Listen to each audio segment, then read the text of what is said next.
Today we're going to show you how to fix a leak on a Kohler right temp valve. This is a single handle valve.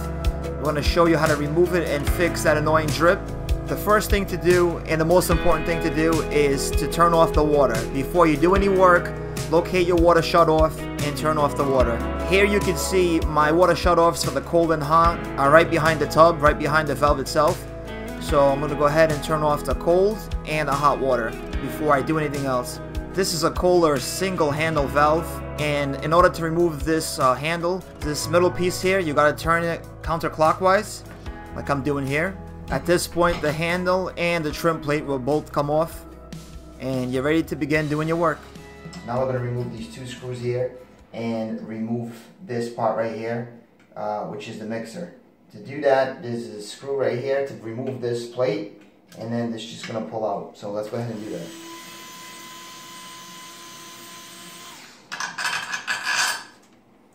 You want to make sure that the drain is stopped so these screws don't fall down.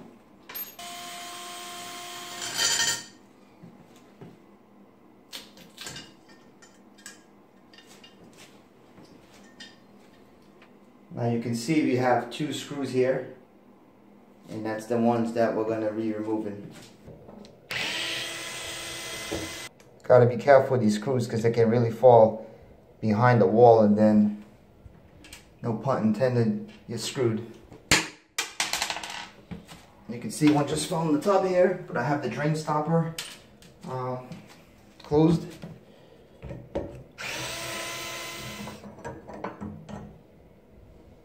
And there it is.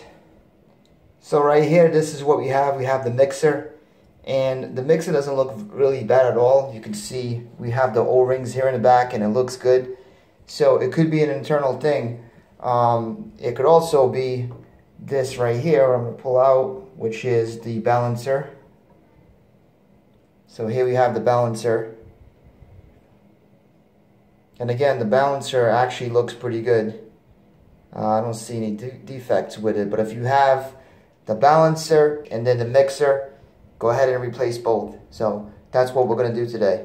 You can see that's a right temp valve, and we're going to replace both. Do take note of how this goes in. So I recommend you take some pictures. So you'll notice this is the old balancer right here. You can see there's no back plate here. The new balancer has a back plate, a metal back plate. So it's basically the same part, and they're going to go in exactly like this. If you look at the bottom, this little red piece right here, that's the way it's going to go in. And then if we look at the back, there's some O-rings right here. On the new one, they're not here yet, but it does come with a bag with the rings, so I'm going to put the rings around here as well to match what we have here. Now, you know, looking at this, you can't really tell what the problem is, so you just got to assume that you need to replace both parts. So I'm going to go ahead and put the O-rings here. So there's one right there, and then I'm going to go ahead and put the other one, and this comes in a kit. So now we have both. Okay, and then the first thing we're going to do is we're going to go ahead and put our balancer back, and you can see right here on the balancer where these O-rings go. So they sit like that. Okay, so this is what's going to happen here. They're going to sit exactly like that, and you can see where the rings are here. It's going to go into the balancer like that, and then the mixer does its thing. Make sure everything is there, nothing fell off. So we'll go ahead and just bring that all the way back there as far as it can go, and then we're going to take our mixer, little red thing right here, and that facing down, that's the way you want to do it. And there's the K for Kohler, so you want to make sure you can read that K. Tells you the right way. Basically put it back the same way you took it off, and if you don't remember, take a picture in the beginning.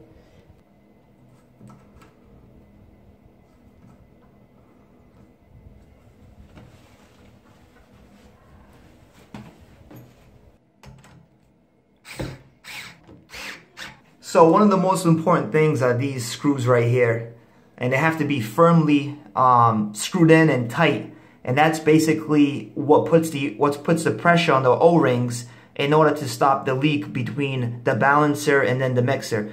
Because if the O-rings on the mixer here are not firmly up against the balancer, you're gonna get a leak. So these screws right here are very important that they're nice and tight. And then furthermore, these here at the bottom where the trim goes, that's going to help to push the mixer up against the balancer and make a tight seal. So it's very important that these screws are tight. Another thing that you'll notice here is this little red thing right here. You can see that set screw right there.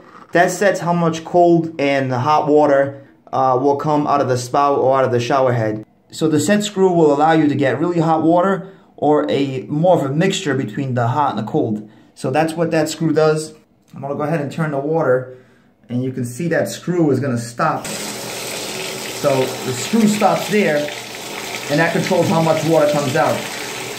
If you move the screw down a little bit more and you allow more play here, you get more hot water than cold. Also, one more thing again, notice that this valve comes with this metal piece here. I believe it's replacing this. This was on the old mixer, so we're going to go ahead and not use this because it has a metal plate already. So it doesn't use this, it looks like, so we're going to go ahead and just leave it the way it is. So we'll go ahead and put this plate here, and that's where the handle goes.